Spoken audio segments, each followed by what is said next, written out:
Good afternoon, ladies and gentlemen. My name is Kevin Graham and welcome to the ACSOM Bulletin. As usual, I'm joined by Russell Boyce for this Monday Club. Russell, how are you today? I'm good, mate. I'm good. I've just realised I've got a hanging towel up behind me, Kev. It's not the best to look. Let me take that, didn't I? Is it a wet towel? Aye, it was wet this morning, aye. I feel better now. Quite right. I mean, I spend 5 minutes taking down pictures and all of that, so nobody. Oh, I know, mate. It's all about the image, mate. All about the image. I know. Or some folk actually says you spend 5 minutes going into your next door neighbour's house to actually film this, and because this is not your house.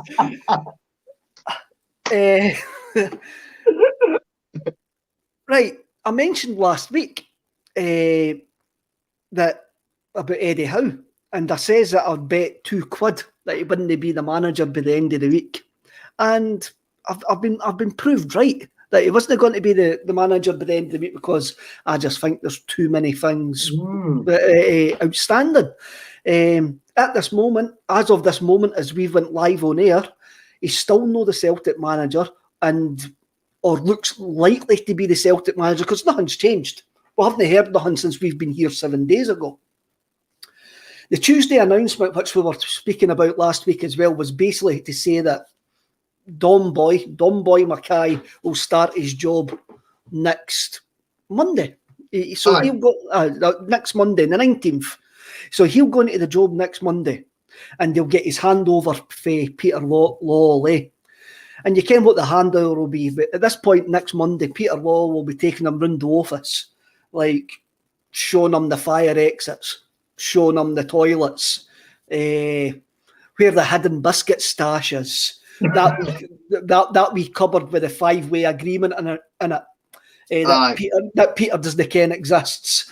The old firm pack where Peter's got, look, the old firm brand man needs to get kept alive and under all circumstances.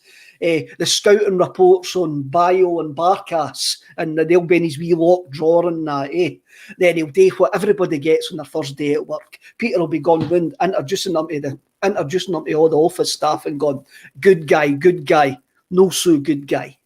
So after all of that is done, what's the first thing that Dom McKay should actually do?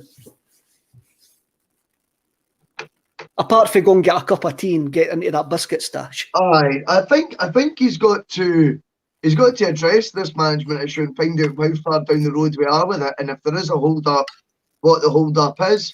I think there's two sides to this, and I was quite intrigued by what Tony was saying on Friday, if I'm completely honest. Two people haven't said nothing in this. Celtic or Eddie Howe. That's good. That's a good sign. It's not like a case of, I think if Eddie Howe was 100% not coming, I think the club would have cleared that up by now. I think they would have just came out and said, look, we've moved on to other targets, or, contrary to reports, we are not close to appointing the name that's been mentioned in the papers. We're actually focused on several other targets and are, very far into the search process. So I think Dom McKay probably already knows what's going on. I know he starts on Monday, but do you think he's unofficially done a bit of work so far? I think probably so. I think he'll be getting regularly updated on what, if there's been a hold up. We're talking about it as a hold up. Really, it was an unnamed source that overnight became on one of the blogs Eddie Howe's agent. Now, if I look back, it just said a representative of Eddie Howe, and it was an unnamed representative. And it seems the story seems to have got a lot of credibility for some reason. Like when you kind of strip it back, Kev, who is it? And how did it become his agent overnight when, you keep looking, I've looked into the tweet and all that, there's nothing there, mate, that suggests that was his agent that said that. There's no name to it at all. And I worry I think there's two sides to this, right? And I think there's a reason why Dom McKay might be coming in earlier. I think, such has been this season, it has taken very little for Celtic fans to panic over something. And that story, without, as I say, a source named on it, just a representative of Eddie Howe, has caused a bit of mass panic. Let's be honest, it has. It has, yes, it has. And I think that's because on the back of what season we've had, and we've been scrutinising everything Celtic do with regards to the hold-up transfer. It coincided with the Ivan Toney story that came out as well, Kev, that he'd been in the building and we didn't get it over the line. Therefore, people are just putting 2 + 2 together and expecting the worst. What is one good thing about how Don McKay was appointed? Celtic said nothing until it was confirmed. Nothing until the job was, like, he came out of nowhere. So I'm hoping that they're just doing a professional job here. The negotiations remain private. We don't need to say anything right now until it's official. There might not be any hold-up in the slightest, and it might just be, for want of a better expression, a shitstorm starting over nothing. Do you know what I mean? I think it's, I think maybe we need to, I don't know, I panicked, right? I'll be completely honest with you, I panicked, right? But I think, on reflection, listening to Tony on Friday, I kind of thought, do you know what? That's a different angle of looking at it. I've not really taken into consideration. And I did then go back over Twitter, as I say. There's no name to this, mate. No, There's no name. And because of the negative season we've had, are we just joining the dots the wrong way around? Do you know what I mean? I'm panicking a wee bit too easy. Us as a Celtic, us as a support, and this is every football fan really panics. Basically, you look at the English Premiership, and we all know that Eddie Howe is wanted by a certain level of Premiership club. The Crystal Palace name won't go away. And exactly. I don't look on Crystal Palace forums, but I've got a couple of friends who get really, really obsessed with this type of stuff, and they'll go into the Crystal Palace forums and they'll have a look, and they're all saying, "Oh, we've spoke with Eddie Howe, and that's why Celtic are, that's why the Celtic job's not been announced." And you've got Newcastle. Well, Newcastle went 6 points clear of relegation yesterday, and it looks like they won't get relegated, and that might save Steve Bruce's job. But who actually knows what will actually happen there, because Mike Ashley's a lot of himself. But as you say, a lot of Celtic fans panicked when they saw that tweet. It's the same as they panicked when... Myself included, by the way. Myself yourself included. I'm not judging, by the way. I'm not judging. I never, because we can't control what's going on in the background. We can't worry whether Eddie Howe... If Eddie Howe wants to take the Celtic job, he will take the Celtic job, if it's getting offered to Eddie Howe. And you make a great point there when you actually say, if he wasn't interested in taking the Celtic job, I reckon he would have came out and says by now, I mean, by the way, I'm not interested. I'm going to wait for the summer and see what happens in England. I think the club as well. Sorry to interrupt you, Kevin. Sorry, mate. Just to touch on that as well. I think the club would be in their best interest to rule him out if it wasn't happening as well, and just say, look, we've moved on to other targets. We did have chats with him. It's not, because the more this builds, right? If it weren't to be him, it's going to look worse. Do you know what I mean? So I think it's an encouraging sign that neither camp have said anything. Sorry, mate. No, you're quite right. I says a few weeks ago that Celtic don't do things in public. The Dom McKay thing was fired on us, but his announcement that he was going to start early was sort of leaked on the Monday. That it was basically, there was going to be an announcement to the stock exchange on the Tuesday, and that's what seems to happen with Celtic. It seems to be quick. So on next Monday, when Dom McKay's done whatever he needs to do, been shown round the place, sat down, has a cup of tea, watches a Monday Club, do you think his first phone call will be Eddie Howe to actually say, right, we need to get this over the line? What do I need to do? It's so hard to say. It's so hard to say, because there's a part of me that thinks it could still be done already, and it's just a case that they're not announcing it yet. I don't know. Maybe they're waiting to that day for Dom McKay to be in the building before they perhaps parade him. But again, this is complete speculation on my part. I mean, if it's not sorted, then yes, I think that would be your priority job, would be to go in and find out the reasons why, and just grab the bull by the horns, like you say, and phone him. What's the hold up? What is it that's happening?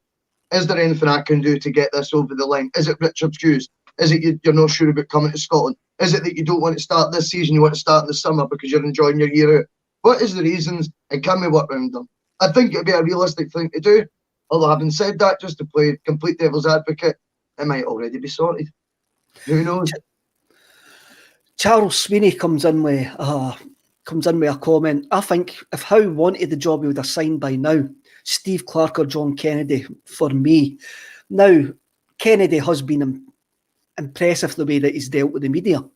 I agree with that. Steve Clark, for me, Steve Clark has got a job to do with Scotland, and he's not going to take the Celtic job with the job that he's, especially with the Euros this summer. I think that rules out Clark completely from the job.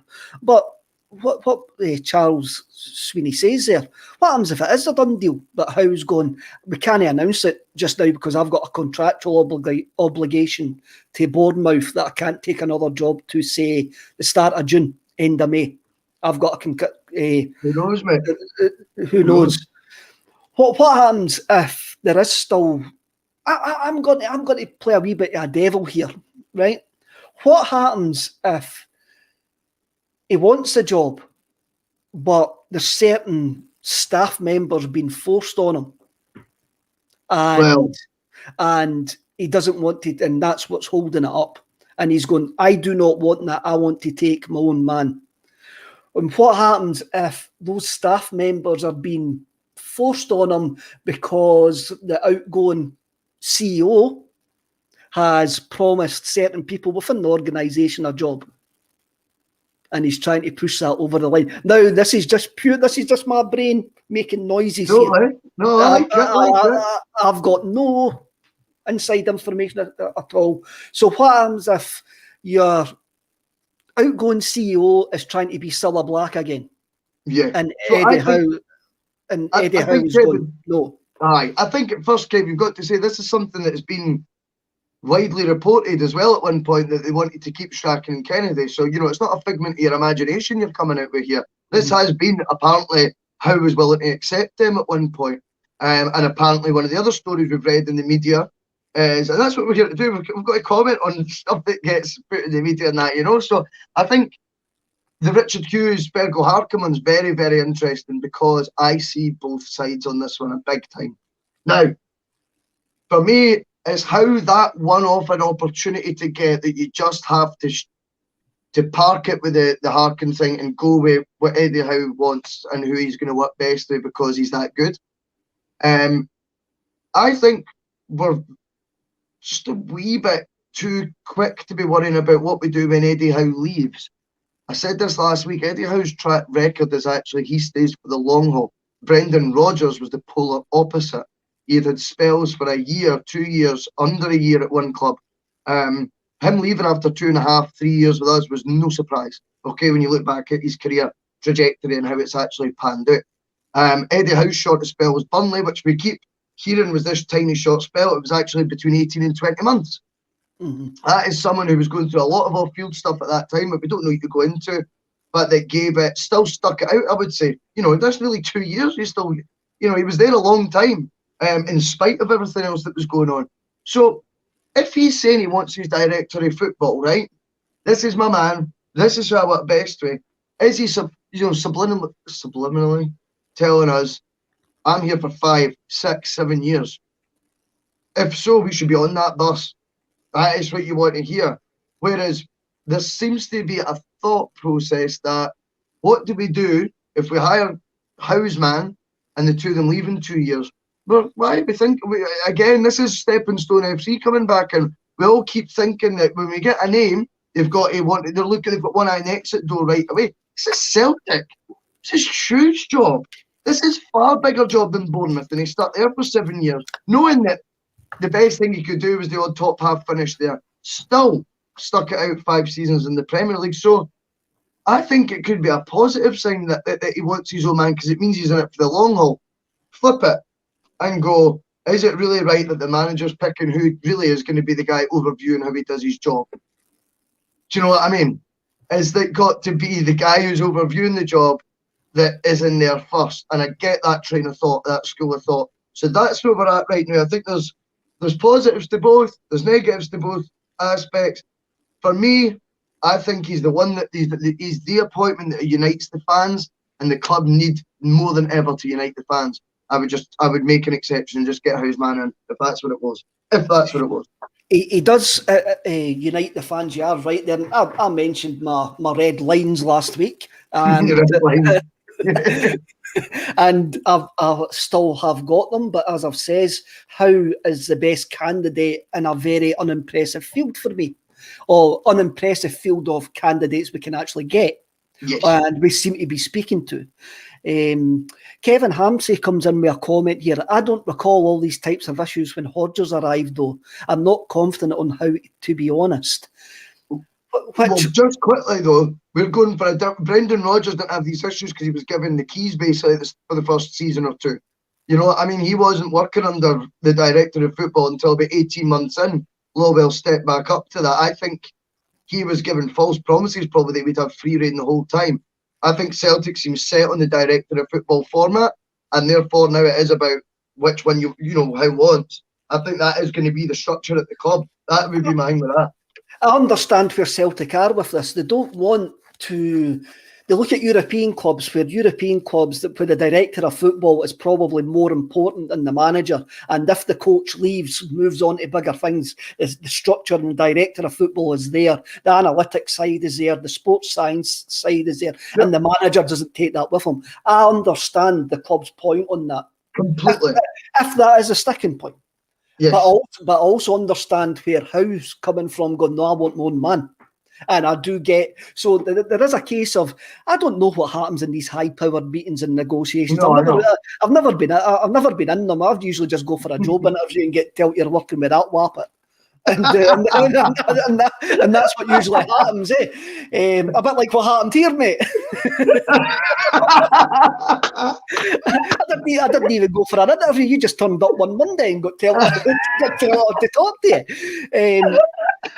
But what I would say about Kevin Hamsey's comment was the negotiations with Brendan Rodgers went on for weeks before he was announced.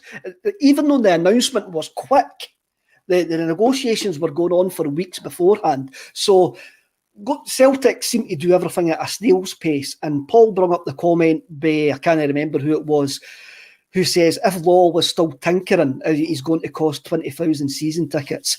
And Peter Law's time as Celtic CEO, we have never done anything quick. Everything seems to have been analysed and analysed again, and then psychoanalysed to the 9th degree. And we've tried to stretch as much money as we can get, as much bang for the buck, and try to do it as cheap as possible. Cheap's maybe the wrong word that I'm using there, eh? Yeah. But you understand what I mean. Know what you mean. Do you think the thing is as well with Rodgers was there was a lot of negotiations, and I'm sure they took just as long, right? But it wasn't getting as much press conference because there was a lot. I think there was still a lot in the media that were not particularly convinced he was a realistic target. I think, do you know what I mean? So it wasn't getting the day-to-day stuff, because even Celtic fans, let's be honest, we weren't all going, oh, Phil be a shoo-in for the Celtic job. It did seem a bit of a fantasy appointment, to be honest with you. And therefore, I think the Howe one, I'll tell you another thing as well, right? And I think as well, there's a lot of doubts getting flung out there about, you know, whether he wants the job and things like that. I smell a wee bit of fear, my man. I smell a bit of fear. I think it tells you how good he is, and everyone knows he's going to be good if he gets that job. How good he is. So there we go again. But I think he could. I smell a bit of fear in there, and I think there could be some negative press getting put out, Kev, because they want the wheels to come off before it gets started. Because this bus, I'm telling you, is a shiny belter of a bus right out the garage, my man. And I'm telling you, it can go at 200 mile an hour. I'm smelling a bit of fear, mate. If you're, is it better than your Roy Keane bus? Has it got toilets in it and that? Roy Keane bus is a different bus altogether. It's special in its own ways, right? I'm just picturing. I was going to say something there, but it was completely. I'm leaving that thought in my head. I'm not even going to go anywhere near where I was actually going to say there. We'll get took off air right away. See, for me, we've got a powerful shareholder, major shareholder, and if Eddie Howe was by any chance shown any doubt, us, I'm just going to like hang with yous along, tag yous along here until I get a job in England. That noise there that you would hear would be our major shareholder stamping his feet and appointing somebody else, because he wouldn't wait about. He wouldn't wait about if he got a sniff that Eddie Howe was mentioning us about, and that's if we've even spoke to him. And this is maybe where if Howe goes to Crystal Palace, Newcastle, wherever, and they go, he didn't get your top choice. Celtic can quite come out and go like that. Well, he wasn't really our top choice. We were talking to 3 or 4 guys. He was just the name that was leaked to the media by a certain agent. If you know what I mean, eh? So Celtic can go, well, who do you know who our first choice was? Because we never says he was the first choice. So I think as well, to see if there is it's not going to happen, then you say Desmond makes that call like that. I think Celtic could come out and just, put that fire out right now, because the longer this drags, the more it is going to look like we've missed out on him, and the harder it then becomes, right, for whoever it is that does get the job. The longer this drama goes on about how and not how, the harder it is to pitch whoever the other name is, unless it's, Pep Guardiola, do you know what I mean? Which is not going to be. So I think, for me, if there is, I think the silence is a good thing. I'm going to stick to that positive tone on it, Milan. I'm going to go with neither camp has said anything, and we're panicking over an unnamed source that we don't know if we had him. It could just be, getting a wee bit of fear. I think that could be. And there's Brian Graham. I mean, he's saying about Celtic TV talking about him. I did miss that. I never seen that. Because I was working, I had everything on mute yesterday on Saturday, Kev. So I was just I was watching the game in silence. I didn't realise they'd actually mentioned them. I did find it quite interesting that they did mention it, and I don't know if that's subliminal messages or anything like that, because having dealt with the club, everything that you're doing with the club's name on it or on a club official channel goes through the 9th degree of what you can say and what you can't say. And so it was quite interesting that his name was mentioned. As I says, I'm actually of the belief if we are talking to Eddie Howe and we were getting the inclination that he's just stringing us along, using our name to try and bag a bigger fish, get on a better bus or get a job back in England or whatever it was, then our major shareholder would be stamping his feet at this precise moment in time and would appoint somebody else. And for me, I hope everything will become clearer next Monday or Tuesday. I really do. Once the Dom boys in his office switched on his laptop, I think everything will become clearer next week, because I reckon the season ticket renewals will drop end of April, start of May. I reckon the letters will be going out through the door and they'll want the new manager's signature on those letters. You can't send out those letters with John Kennedy's signature on them, and that's no offence to John Kennedy. No, I hear you on that, totally. It was interesting, one of the comments that popped up on the screen said, you can't possibly appoint a manager before the CEO. The CEO. Now, I think there is a bit of truth in that, because the powerful image you want when he's got the scarf above his head is the new Celtic.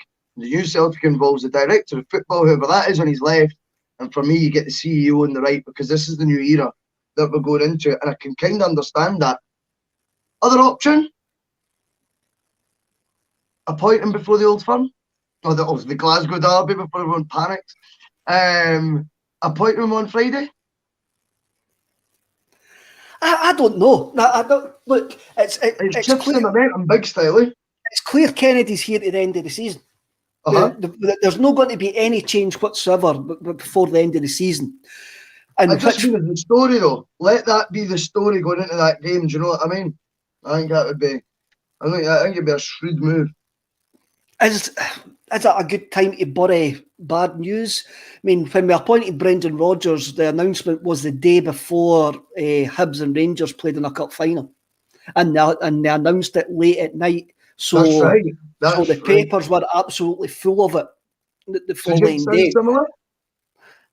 Would they maybe? Happy with that? I don't know.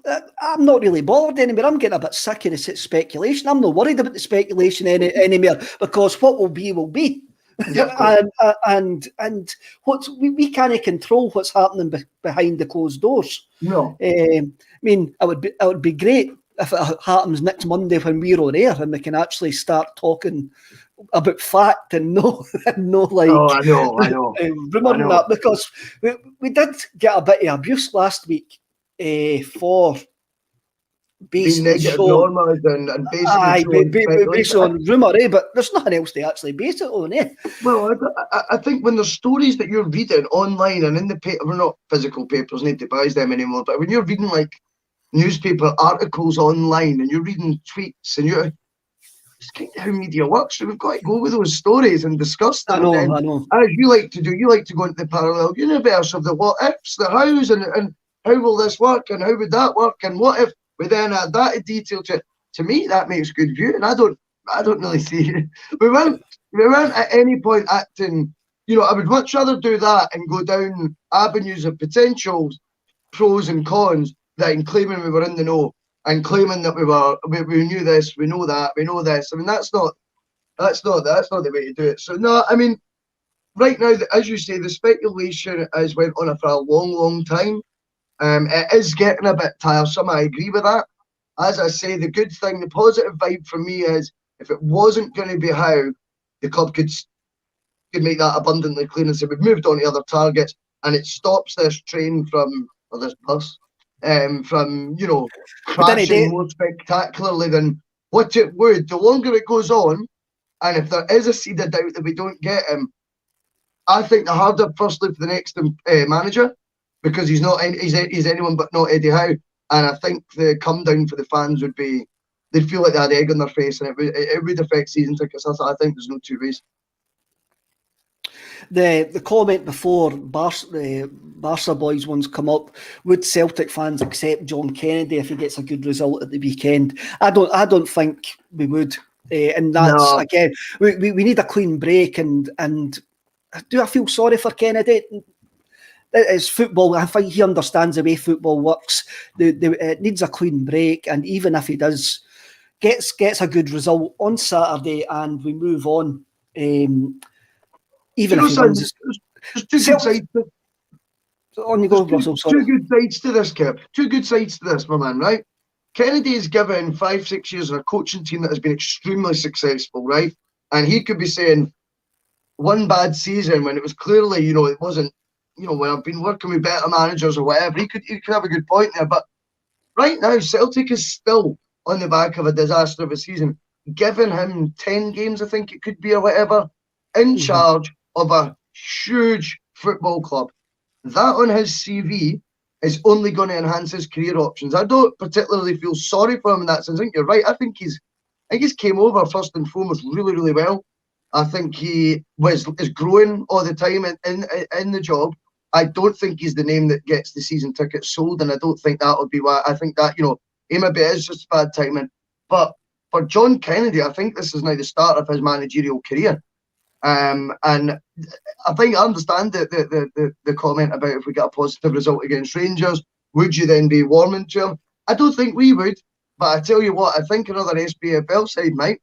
It might, instead of having to go to the Championship to start, it might encourage him to get a top flight job if he gets a good result. So there's positives in both sides. Celtic's been very good for John Kennedy. And right now, John Kennedy, between now and the end of the season, for me, is good for Celtic. And I wish him all the best if he does go. I really do, because he's conducted himself with humility, I think, and a bit of class, and he's calmed everyone down, hasn't he, to a point. Definitely, and we'll get on to the Saturday's game in a couple of minutes. Scott Howe and KS Caretakers have actually said if Kennedy beats them and wins the Scottish Cup, he'll get the job. I think that's what Scott Howe says. And KS Caretaker says if he beats Rangers twice, surely he gets the job. For me, we ended up with Neil Lennon because we won a treble. Well said. And that proved to be the longer term, more damaging decision. And I don't think and I don't think the board will make that mistake again. And I'm sorry for Kennedy, but he's not big enough or box office enough to sell season tickets. And we need a clean break. He's always going to be linked with this failed season. Rightly or wrongly, how much input he's had into it, we don't know. And it is a failed season. It's a failed season in the league terms. We don't know about the cup yet. We'll know more on Monday if it's going to continue or not. Or yes, we might not know more on Monday, but we'll come to that soon. Well, yeah. I think as well. I mean, John Kennedy, I think he strikes me as someone who is not a panic merchant. I don't think any of this whole phase in particular. I don't feel sorry for him. I think he's been given an amazing opportunity. Even, let's be honest, when Neil Lennon took the job, most managers, when they come in, have the right to bring in their own coaching team. He was safe, right? Because Celtic gave him that safety, that position of, assistant manager. To me, that is okay. You've earned it, fair enough, in one aspect, but it's a pretty lucky situation that the manager's not come in making demands of who his assistant manager is. Secondly, when that manager's then removed, often what follows, the backroom team, he actually gets a promotion out till the end of the season, mate. So I don't feel sorry for him.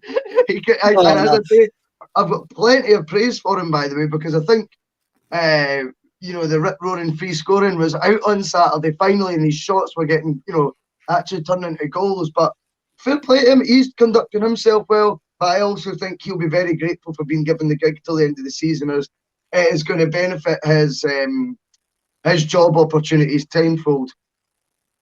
Definitely. I mean, we got a bit of abuse last week, and I spoke about it before for last Monday, and we built a show on rumours, ifs and buts, no Nicky butts. So the first 31 minutes of this bulletin today, I mean, we have based it on rumour, and we did base it on a fact that Dom McKay starting next Monday. So the first 31 minutes has been based on that fact. So for the next 30 odd minutes, we're only going to deal with fact.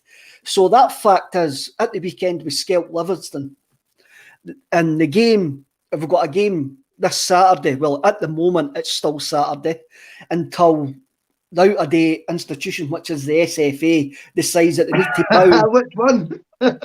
Well, they decide that they need to bow to another out-of-date institution, and the peasants must behave in a certain way, which means that the game's going to get moved.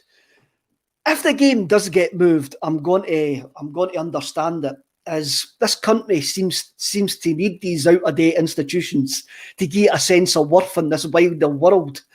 And until somebody comes in with a boss to actually change it, we're just going to need to accept it, that we're always going to be asked to behave in this subservient way when the elite tell us to. I mean, I didn't like it. I'll moan about it, but I understand it. There's too many old blazers, old codgers with cobwebs coming out their ears, standing saluting a flag, and we seem to like being told to behave in a certain way. I think we need it because it keeps the elite in power. I think they like us to be subservient, and I think that the royal family is an institution that it's like out of date in the modern world. But I understand why the SFA are going to do what they're going to do if the game does get moved, because that's what we need to be seen to bowing to these things, which I'll never do. Never have done and never will do, but that's just my own. That's no ACSOM's stance. That's just my own stance. No, you're quite right. I mean, I think it is farcical, to be honest with you. But I mean, you wouldn't be surprised if it does happen. I think you're absolutely right. It wouldn't surprise you in the slightest, Kev, if the game is moved. I mean, I read Friday night they were talking about. I mean, surely they can't do that. Well, again, what they'll probably do, Russell, after me having that wee go at the establishment there, they'll probably put it on Monday at 12:30 to get me and you off there. That's what they'll probably do. Me and you will probably need to do a watch along. Enough for that. Look, I understand that somebody's died, and there is a personal aspect, and the family are going to be grieving, and I understand that. But I'm more getting at the establishment here. I'm more having the establishment are expecting us to behave in a certain way. And that's what I'm getting at. I've got nothing against the personnel of the royal family whatsoever. I've got something against the institution. But the fact is, somebody's passed away, but I don't like getting told to behave in a certain way. And see, for me, there's just two options, Kev, right? What's bigger to you? Someone dying in the royal family of the Scottish Cup. I pick the Scottish Cup every single time. Simple. Do you know what I mean? So for me, it takes priority. It's like that. And we all make our own minds up on that. And if other folk think that other stuff, fair play to them. That's all. That's up to them. If they think it should get moved, that's fine. But for me, nothing matters more than Celtic winning the Scottish Cup this season. So I mean, I would look, move the game. I mean, look, the team that we're playing on Saturday, Sunday, whenever, Monday afternoon, Tuesday night, Friday night, whenever it is going to be. I mean, they've got a photo of the Queen in their dressing room. So, I mean, surely their heads are going to be elsewhere. I mean, but what I can't remember. Is that true? That is true, yes. They've got a photo of the Queen in their dressing room. So that is embarrassing, man. I did not know that. If that's what makes them go to sleep at night, that's what makes them sleep well at night. I'm not really bothered about that. But I can't remember the Queen cancelling anything when Rangers died in 2012. Can you? Oh, we are drinking gas today, man. I love it. Love it. There's my wee fishing rod out. Right. I need to move swiftly on for this. This is developing into like, right. Whatever's going to happen, John Kennedy's going to take the troops to Ibrox whenever, in hope of like knocking out the favourites for the competition, because they're the favourites for the competition. Yes, let's no beat about the bush there, right? And to keep our dream alive of winning the 5th Scottish Cup in a row. So, what did you think we learned for the Livingston game, Russell? James Forrest is key. James Forrest, I owe an apology to for the amount of times I've shouted about him in my living room. My brother will testify to that. I've given him it tight so many times, and actually, he has definitely shown us something that's been missing this season. He brings a directness, a fantastic finisher. It's his numbers, mate. It's just one of those things. He is a guarantee of 15 goals and 15 assists a season from the wing. It's phenomenal. And I've been guilty of taking it for granted, and I'm delighted that he's back in the side. I also happen to think that since we talked up El Younousi last week, the big man's got a boost.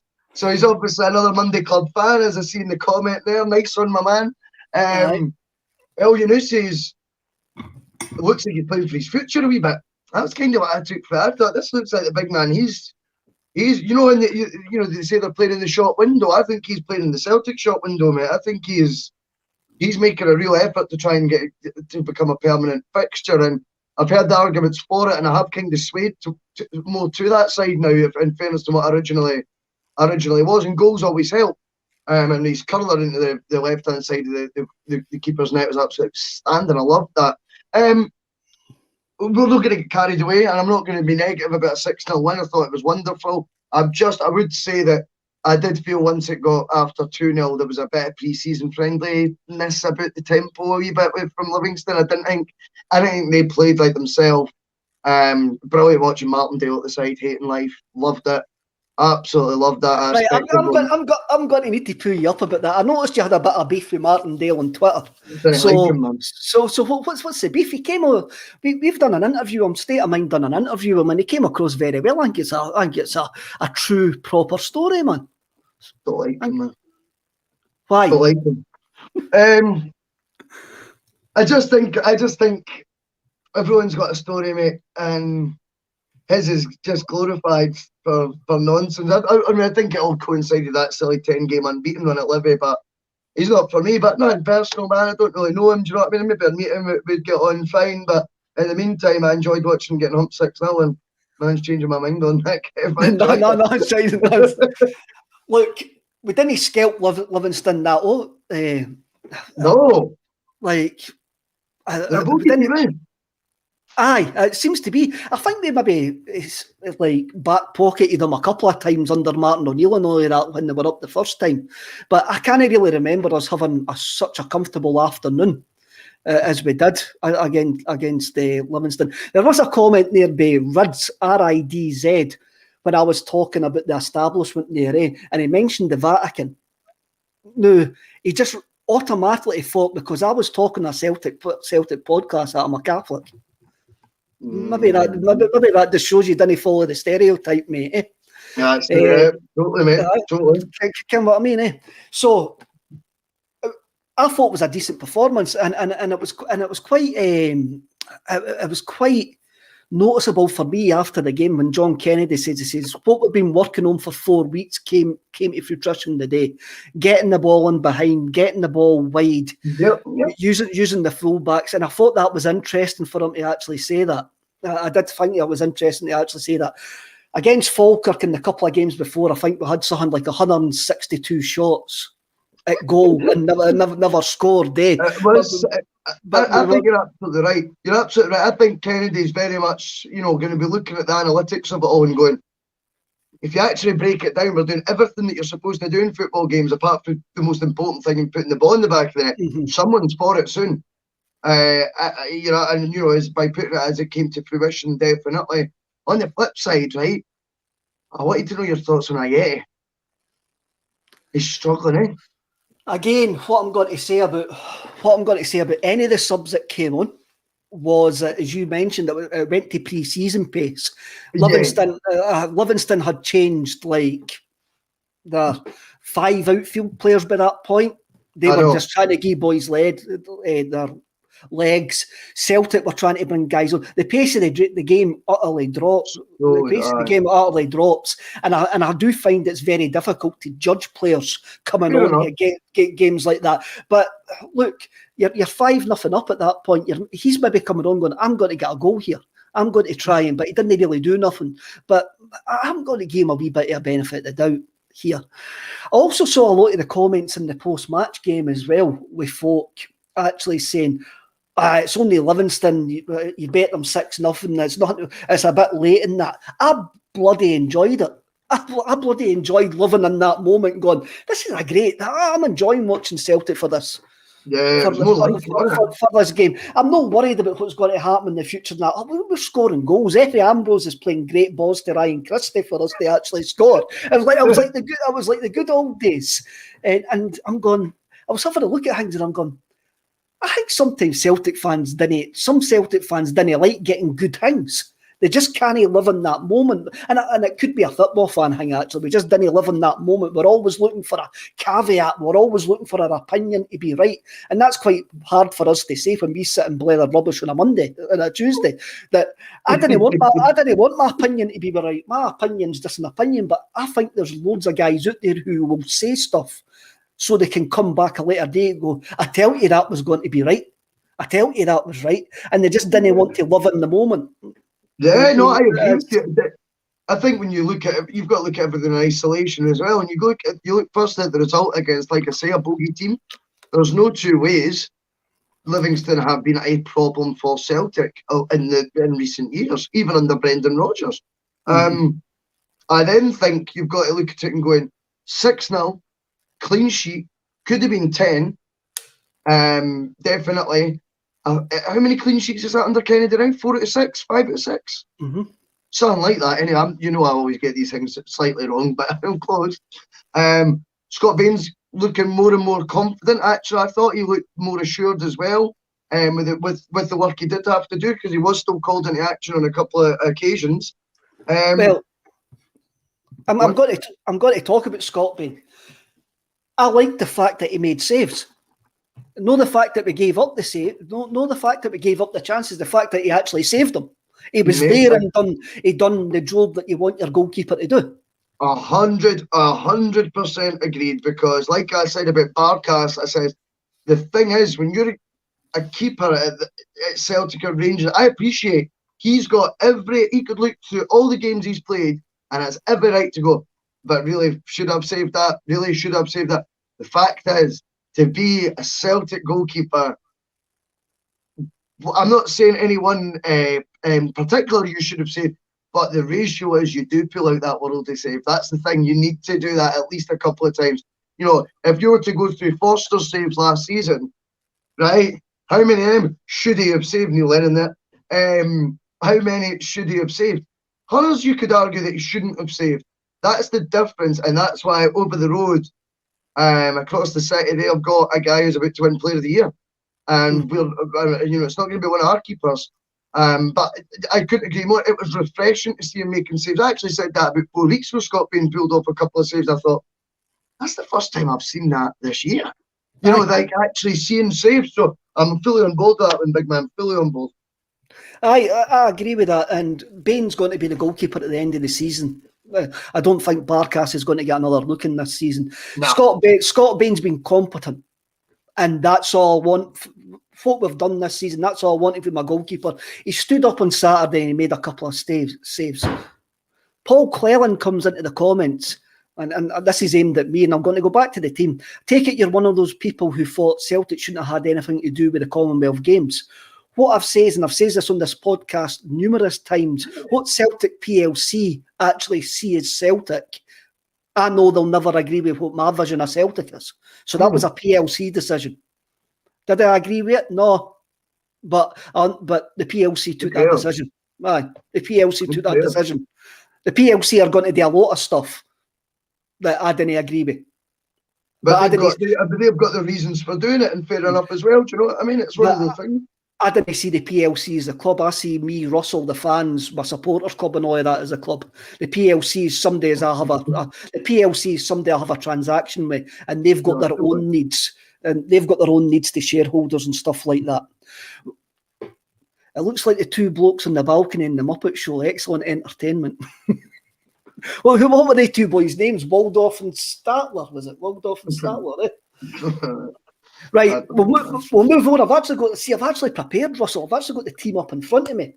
Oh, it's a delicate Tuesday. I know. Right back, John Joe Kenny. I think since David Turnbull and Forrest have been put in front of him, John Joe Kenny no longer looks like he's pushing a washing machine up the wing. I think John Joe Kenny's looking all right. He's went from a 6.5 out of 10 to a 7 out of 10. Do you know what I mean? But the thing is, I'm going to give him his due here as well. He's never fell below that. He's never done. He's not really put a foot wrong, whilst he just hasn't been spectacular. But I certainly think you're right again there, Kev. I think the introduction again. You just need to say the name James Forrest again. You start going, he's having an impact in all sorts of ways right now, which is fantastic. And I think Kenny definitely with that formation, it suited him better. It looks like he's settled, and I've enjoyed watching John Joe Kenny the last 2 games. Whether that means that he maybe gets another shot with us in the future, who knows? But for the last 2 games, I've enjoyed watching John Joe Kenny, and I can't say anything better than that. In the centre half position, Stephen Welsh, and I'm going to tell you something about Stephen Welsh. It shows you how comfortable I am with Stephen Welsh playing now. I've started calling him Welshie. I've gave him a nickname. I like it. Nah, if you're getting a nickname, you're in the door, mate. Definitely. Do you know something? I don't even look at him like a youngster anymore. To be honest, it's like you say, it's these subconscious aspects that bring. He is just part of the first team now, right? Like when you're talking about it's Ayer and Welsh that are going to be playing 100%, and if Ayer is going to go in the summer, I was actually having a wee chat with Tony Haggerty yesterday. We were talking about Chris Julian, and I think when he comes back, he's going to be huge for Welsh. I think we were talking about captain characters, right? I know I went off on a tangent again. I'm sorry. We're trying to talk about the lineup again. No. But I think Julian's a shout for captain. To be honest with you, I don't think we've seen nearly enough for him, and I think he is so overly criticised for games on a plastic pitch, and he's just it's just this lazy labeling of doesn't he like a physical battle. Did you see him in that cup final when we won it 1-0? Forget the goal. He put his head everywhere against Lazio, head everywhere. I think he looked daft at Almondvale because he couldn't read the flight of the ball when it was coming off the plastic pitch, and he looked like a donkey. And Lyndon Dykes did have him on toast. Fair enough. But I think Welsh with Julian next year, once Julian comes back, and Julian with that armband on, I think he'll grow again. I think there's a leader in him. I really do. And my overawed with leaders, I don't think, in that squad. And obviously there's going to be new additions. Fair enough, maybe that'll change.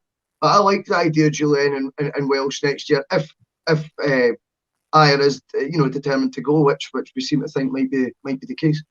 I'm not saying Welsh is the future and he's going to be a Celtic great or anything like that. But again, I'm living in the moment here, and I'm seeing a young player who maybe didn't reach his potential at loan at Morton last season. He was on loan at Morton last season, but sometimes you need to step down to see where you have to go, where up. He's went down to the Championship in front of like decent professional players, and he's been found wanting. But he's a young laddie, and he's came and he's brought that experience into the Celtic team this year, and he looks okay. He looks fine, and that's all. When I'm talking about, we're talking about going to Ibrox on Friday, Saturday, Sunday, Monday, Tuesday, Wednesday, whenever it's going to be. Days. And try the chatting. And I've got no qualms about Stephen Welsh playing now. I'm not bothered about Stephen Welsh playing because he's doing well for us. He brings composure for such a young guy as well, and that's what I'm trying to say. I've kind of forgot when I'm watching him that there should be maybe a bit of you judging him on. Remember, he's only 20 years old or whatever, or 19. How old is he? 19, 20? 20. I'm not 100% sure. No, but I think he's been composed at the back. He's brought a real maturity, I think, in his game as well. And I think you're absolutely right. It's the fact you'll see his name next weekend, whenever the game is, and you won't blink an eye that he's in the team. Mm-hmm. Producer Paul comes in to tell us that he's 21. I knew he'd be right, isn't it? Unbelievable. Wikipedia, as we call him in the office. Look, you mentioned Julian coming back next season. I don't know whether we'll see the best of Julian, because I don't think he's going to get a pre-season by the looks of things. I think he's still going to be rehabilitation at that time. So with a new manager coming in, I think Julian's going to be starting a bit down the pecking order until he gets up to speed. And I do reckon whoever comes in will bring in a centre half. Yeah. They will definitely bring us in. They'll need to, because Ayer is more than likely to leave. One thing, Ayer set up a good goal for Moy on Saturday, but it's only because he's all right-footed. He couldn't go to the left-hand side, and I think this is something that makes Ayer look a bit awkward at times. Is the fact that he's a right-footed player on the left-hand side of defence. Kev, you're stealing my pattern, mate. Honestly, I was going to say, at times with Ayer, when he dives in, right, so see when the man's running along, you would think, when it's down the left-hand side, down his left, and he's turning, you would think you would slide tackle with your left foot and hook it round. He goes in with his right foot, like across the player, and it always looks a bit, I don't know why I'm sliding about my chair, is it? Nobody can even see my feet. I don't know what I'm doing, but he goes in with it looks like he's going in anyway. I'm not one to tell a defender how to defend. Clearly never played at his level, but he does look like he's going in with the wrong foot, I think, at tackle, and it's his right foot. And I think you're right, he's got no left side sort of consciousness at all. Do you know what I mean? It's I couldn't agree more with that. That's funny you said that. It's something I notice all the time when he breaks up the park from the left-hand side position. He's always going inside. He's always going to go inside because he can't go outside. Maybe under better coaching that will get developed, but I would like to see him. I don't think we've seen Ayer. When you see Ayer as on right back and also the right-hand side of defence, I think he looks far more comfortable because it's on his natural side. Agreed. And interestingly, Greg Taylor came back in for Diego Laxalt. I like Taylor. I've said all season I like Greg Taylor. I think he's not as flamboyant or as show-offy as Laxalt. He's not as noticeable as Laxalt, but I think he does. I think he's a coach's player. I think managers play Greg Taylor because he gives you that 6, 7 out of 10 every week. Well, I think it's a fair point. For me, I think I would always go with Laxalt above him, but I made my case for him last week. I think more I wanted to find out, what do you think about them? Laxalt seemed to have become Kennedy's man at left back, and I found that it was quite peculiar that Taylor, the week before the Glasgow Derby and the Scottish Cup, that he wants to see Taylor at home at Livingston. So it's two ways. He either was impressed by him in training and thought, you know what, I need to give him 90 minutes because I've got a decision to make here. Or he was protecting Laxalt, who's been his go-to guy at left back since he took over. And he just didn't want Laxalt to get a knock or anything or suspended or whatever. Do you know what I mean, for the weekend? So I did think it was quite curious that Taylor's randomly brought in the week before, but I like you say, he didn't let anyone down. He didn't do a bad job in any way, stretch of form, you know. I don't think so. What I'm going to say is, I think the starting 11 is the 11 that John Kennedy is going to go with this weekend. Same team. I think he's going to go with the same team. And I think Greg Taylor, we've spoke about the loanees and stuff like that. And I says, Laxalt, if you were getting higher 10 million in Laxalt would probably be a good deal for going forward in the summer. But if that deal's not on the table, I think we'd be looking for a backup left back. And we've still got Bolingoli. Bolingoli's still kicking a bit. Bolingoli's still going to be our player in the summer. I think Greg Taylor will be Celtic's left back next season, no matter who the manager is. No, I thought you said last week you said that Laxalt would join. You thought if he was going to stay, it'd be another loan. Did we have that conversation?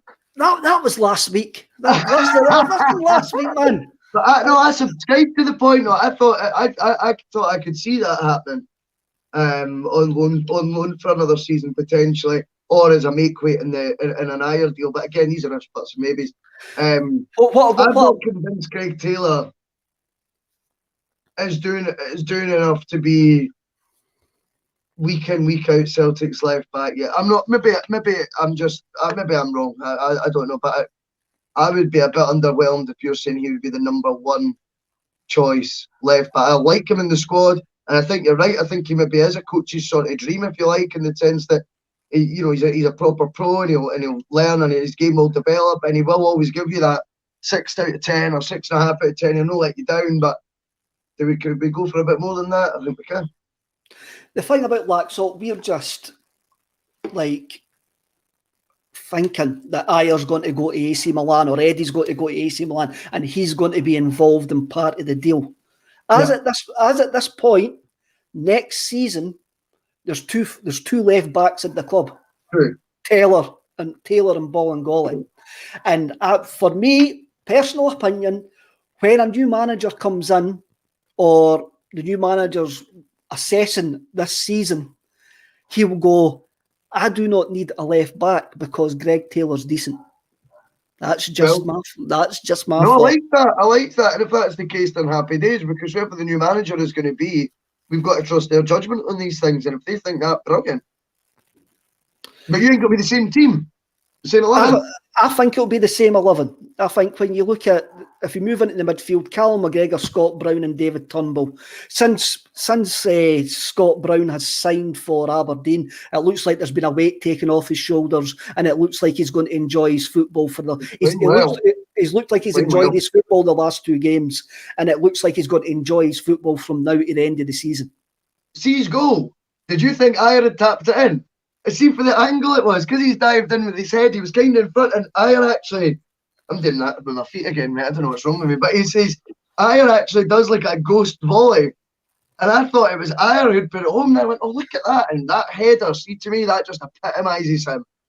Boy, he knows the boy's going to put his foot in, he doesn't care, mate, he doesn't have desire to do it, and we were just talking, incidentally, about a pre-season sort of vibe at one point, and then you look at Scott Brown there, who's the complete opposite to that. Love it. Loved seeing it, mate. I thought it was a brilliant header. It was a good header, but it was Stephen Welsh. No Ayer. It was Stephen Welsh. Stephen Welsh. Sorry. Stephen Welsh. Sorry, I knew it was one of the two. that right foot thing, Andrew. What about his volley as well? I I know. mean, you mentioned that the Rangers goalie earlier on. I mean, Robbie McCrory had a great game for Livingston, and like, I mean, he probably stopped at being double figures at the time. I said 10 minutes when we started talking about this, and it's not an exaggeration. I thought that could have been more. Again, but it is when you put it like that as well. When a keeper's having such a positive game, he actually was having a lot of good saves there. The fact we've still put 6 past them, that's good signs, mate. Good signs. If we go on, SPB says, are we settling for decent? And he's put a wee kind of squiggly face emoji. No, we're not settling for decent. Next season, we're not going to settle for decent. But this season, we're looking at the here and now, players that are playing well. So yeah, we can, and you know, Greg Taylor is playing well. He did play well, sorry, on Saturday.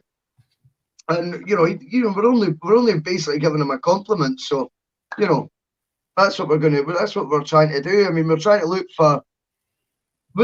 be on a positive Celtic state of mind right now, my man, because it's a huge game at the weekend, and we need to believe that we can do it, and I think we will. So they are. I think we do. I think it'll be. The midfield sort of picks itself. David Turnbull had a decent game. Scott Brown had a decent game. Callum McGregor was Callum McGregor. If we move to the front three, because we did actually play a 4-3-3, which is interesting as well. James Forrest.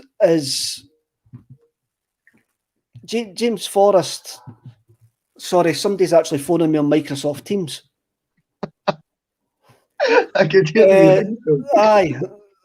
James Forrest played really, really well, and him going off being injured it's a worry for us. It is a worry for us because we were already pinning our hopes of winning the Scottish Cup on James Forrest's shoulders and wee neck. Are we? I mean, the guys came back for a long-term injury. Are we actually pinning too much on him? Yeah, definitely we are. But again, as I say, it's our own fault for underestimating what value he's brought to that team. Well, not everyone. I appreciate not everyone, but I'm certainly guilty of it, and I feel rotten about it. And just to make his life worse, I've now went for over criticising him in the house and shouting at him when I put his head or whatever. Do you know what I mean? To now going, well, now you're in my good books again. I'm actually going to pin all my hopes on winning the Scottish Cup on you as well. So no pressure, James. You know, he must hate me, man. But no, he's been really refreshing, I think, in the team. And see, for me, I made the comparison last week with Ryan Christie, and I think James Forrest is streets ahead in terms of he plays the game more maturely than Ryan Christie. And I think if Forrest is fit, he is up there with the first names in the team sheet, definitely. We'll have to mention, we mentioned Moy at the start, and I'm sure we could speak about Moy. Moy had one of those games what makes you wonder, I want to keep him for next season. What about Eddie? What did you think about Eddie? For me, if Eddie turns up on Friday, Saturday, Sunday, Monday, Tuesday, Wednesday, happy days, whenever it is going to be, we win the game. But Eddie looks the shadow of the player that he was last season. See the difference for me with Eddie and Dembele? You didn't ever ask if Dembele turns up, we win the game when it was coming up to one of these derbies, right? Because you knew he turned up. He was born for it. Why are we even saying if Eddie turns up? Do you know what I mean? I'm agreeing with you, by the way. Because you know that he might not. That's the two differences. See, for me, Dembele had just that. He's got that extra hang on it. He's got the star quality, mate. He's got that big game hunger, and he actually thrives in that environment. And Edouard, you have to be honest. You have to say he's not, despite his goal return being pretty impressive. Happy days with that, right? Happy days again. But I think I think there's been a lot of lackluster performances for me from him. And there is a concern what Eddie's going to turn up at the weekend, because he's that good when he's good. he's a game changer for us, a complete game changer. We all know that. We all know he's, got bags of ability, that could be utilised in a better league at a top team. We all feel like that he's capable of it. It is a big one at the weekend. He's going to need to get his mojo in gear. I think he needs a rocket up the what. Do you know what I mean? And just come on. But hopefully we will see the best side of Eddie, because he could certainly give them a hard time, and he has done over the years. He definitely has. So let's see what happens. I think our best hope of victory is Eddie turning up, because on his day he's the best striker in Scotland.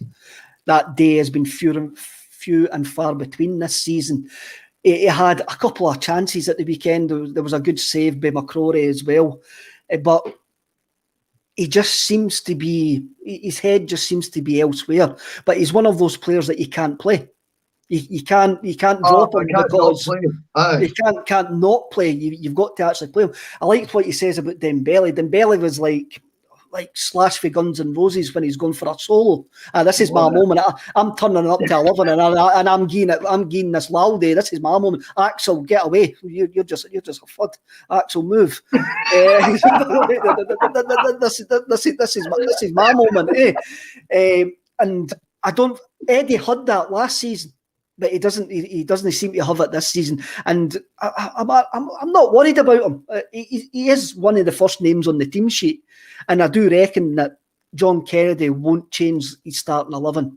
No, you make a good argument for the starting 11 to be the same. I think we've discussed Forrest. You look at El Yunusi that you just touched on there. He's got to play when he's in this form. He also did score against them a few weeks ago as well. His confidence is high. I think he's playing to stay at Celtic right now as well, to be honest with you. I think he is fighting for his future a wee bit. And as I say, I've kind of swayed to the opinion of that actually might be a tidy wee bit of business. He'll definitely play. Eddie, as you say, you can't not play. You've named the midfield: Brown, McGregor, Turnbull. Turnbull has to play again as well. I think he's got a brilliant temperament. He'll ready even for these sort of games. I don't think he's fazed by it at all. I wonder how his character is going to grow as well, because I think he has been very level-headed right now. He does seem a really calm influence. I would like to see maybe, I don't know, between him and McGregor, if we're going to be going with them and Sorrow, I think we need maybe more of a personality in the midfield in terms of someone more animated. And I don't know. That's just an observation. There's plenty of time for that to work out. And it's just. But I mean, yeah, definitely. You go with that midfield. The back four, I think, is Laxalt or Taylor. I think that one's up in there. I think you're right about the rest of the team. For me, if that team turns up whenever the game's going to be and leaves the Ibrox pitch with no regrets, we're in the next round of the cup. Agreed. That's me.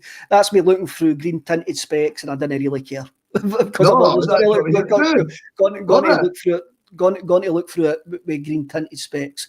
Well, Russell, that's an hour and 7 minutes, so we better let everybody get back to their work on this Monday afternoon. Me and you are back tomorrow night at 6:30 for Scream of Celica, where we're going to be going to 2008. We're going to be going to April 2008 and a famous Celtic Rangers game. So if you want to join us tomorrow night, please do. Thanks for everybody getting involved in the comments. And